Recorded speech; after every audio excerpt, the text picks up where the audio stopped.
RD Sharma exercise 6.2 question number 33। Question number 33 क्या बोल रहा है? Find the angle subtended at the origin by the line segment whose end points are 0, 100 and 10, 0। यानी हम लोग को एंगल सबटेंडेड यानी एंगल फाइंड करना है, ठीक है ना, कि ये कितना एंगल फॉर्म करेगा, ठीक है। तो यहाँ पर हम लोग एक कार्टेशियन प्लेन लिए हैं, एक्स एक्सिस पर हम लोग 0 से लेकर 15 तक डिस्टेंस मेजरमेंट कर लिए हैं और वाई एक्सिस पर जो हम लोग मेजरमेंट लिए हैं वो 100 तक लिए हैं सर।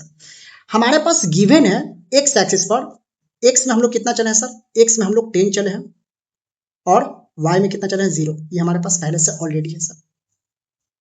उसके बाद वाई एक्सिस पे हम लोग देखिए इसमें वाई में चल रहे हैं, एक्स का 0 है, इस पॉइंट से देखेंगे तो एक्स का 0 है सर और वाई का 100 है, यानी फिगर हमारा यही बनेगा।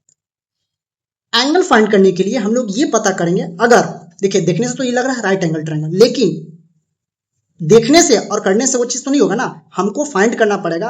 अगर 90 डिग्री आ गया या फिर 180 कुछ भी आ जाए तो हम लोग पहले चेक करेंगे ना 90 डिग्री पर, यानी 90 डिग्री पर चेक करेंगे तो इसको हमको प्रूफ करना होगा पाइथागोरस थ्योरम से, हाइपोटेनस का स्क्वायर इक्वल्स टू बेस का स्क्वायर प्लस परपेंडिकुलर का स्क्वायर। अगर इस पाइथागोरस थ्योरम को ये कोऑर्डिनेट पॉइंट सेटिस्फाई कर देता है तो हम आराम से कहेंगे कि ये वाला जो पॉइंट होगा ओरिजिन का, जो एंगल सबटेंडेड कर रहा है वो 90 डिग्री होगा, ठीक है ना। तो हम लोग ये मानकर चलेंगे सर, ठीक है। तो चलिए फाइंड करते हैं। यानी हमारे पास ये दिया हुआ है तो हम लोग डिस्टेंस पहले निकाल लेते हैं, ये वाला, तो इसको नाम देते हैं, इसको ए नाम देते हैं, इसको हम लोग बी नाम देते हैं, ये हमारे पास ओ है। तो डिस्टेंस ऑफ क्या फाइंड कर लेते सर? ओ ए ऑरिजिन हमारा है तो ऑरिजिन 0, 0 ले लीजिए सर। ओ ए निकाल दीजिए, ए में से ओ को घटाइए, 10 में से 0, 10 में से 0 यानी 10 माइनस 0 का होल स्क्वायर, फिर 0 माइनस 0 का होल स्क्वायर, ठीक है। यानी 10 का स्क्वायर 100, यानी इसका जो वैल्यू आएगा सर 10 यूनिट आएगा सर। इसका जो वैल्यू आएगा सर यहाँ पे 10 यूनिट आएगा। कितना आएगा सर? 10 यूनिट, ठीक है। देखने से ही लग रहा है 10 यूनिट है, ठीक है। अब उसके बाद हम लोग फाइंड करेंगे सर डिस्टेंस ऑफ, हाँ ये हो गया ओ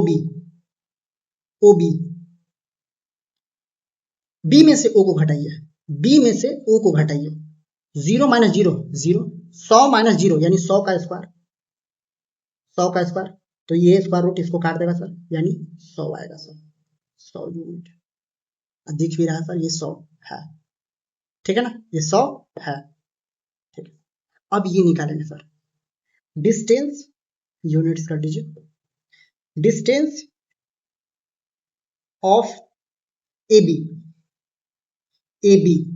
बी में से ए को घटाइए, 0 माइनस 10 तो माइनस 10 का स्क्वायर 100, तो इसको डायरेक्ट कर दीजिए 100, ठीक है सर।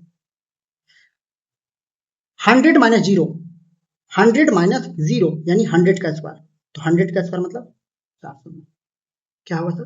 400 में, ठीक है ना। तो ये हमारे पास कितना हो जाएगा? इसको हम लोग अगर रिजॉल्व करेंगे तो ये रूट के अंदर आपका कितना हो जाएगा? तो ऐसे कर लेते हैं ना, ये रूट के अंदर आपका इसको जोड़ दीजिए 10,000 में, 1 10 100 1000 10,000 यानी 10,000, ये आएगा सर, ये आएगा इतना यूनिट्स, ठीक है सर। रूट से बाहर नहीं निकलेगा, ठीक। हमारे पास ये आ गया सर। तो हम लोग अप्लाई करेंगे, यानी बाय अप्लाई चेक करने के लिए कि ये अगर पाइथागोरस थ्योरम की हेल्प से इस ट्रायंगल को सेटिस्फाई कर देता है ना, मतलब कि हाइपोटेनस के स्क्वायर वाला, ये वाला अप्लाई बाय अप्लाई पीटी। तो हम लोग जानते हैं Pythagoras H square equals to B square plus P square. हम ये मान लेते हैं कि 90 है, मान लिए कि 90 है, ठीक है ना, 90 है सर। 90 के सामने वाला क्या होता है सर? हाइपोटेन्यूज होता है सर, हाइपोटेन्यूज होता है। ये आपका परपेंडिकुलर हो गया सर, परपेंडिकुलर हो गया सर, परपेंडिकुलर हो गया। और ये आप परपेंडिकुलर नहीं, इसको बेस मान लेते हैं, क्या मान लेते हैं? बेस, ठीक ना। ये आपका क्या हो जाएगा सर? परपेंडिकुलर हो जाएगा, ये परपेंडिकुलर हो गया, बेस हो गया। अब वैल्यू को रखिए सर, यानी हाइपोटेनस आपके पास क्या है? हाइपोटेनस का जो वैल्यू है सर वो ए बी है, ए बी स्क्वायर, और जो बेस है सर आपका ओ ए का स्क्वायर है सर, प्लस परपेंडिकुलर क्या है सर? ओ बी है, ओ बी का स्क्वायर। वैल्यू रखिए, अगर एलएचएस आरएचएस के बराबर आ जाता है ना तो ये पक्का 90 डिग्री होगा, ठीक ना। ए बी का वैल्यू कहाँ है सर? ए बी यहाँ पे, ए बी यहाँ पे 1010 इसका स्क्वायर, ठीक है ना, ठीक है। अब ओ ए 10, 10 का स्क्वायर प्लस ओ बी 100 का स्क्वायर, ठीक है। अब ये हट जाएगा सर, तो ये आएगा 10100।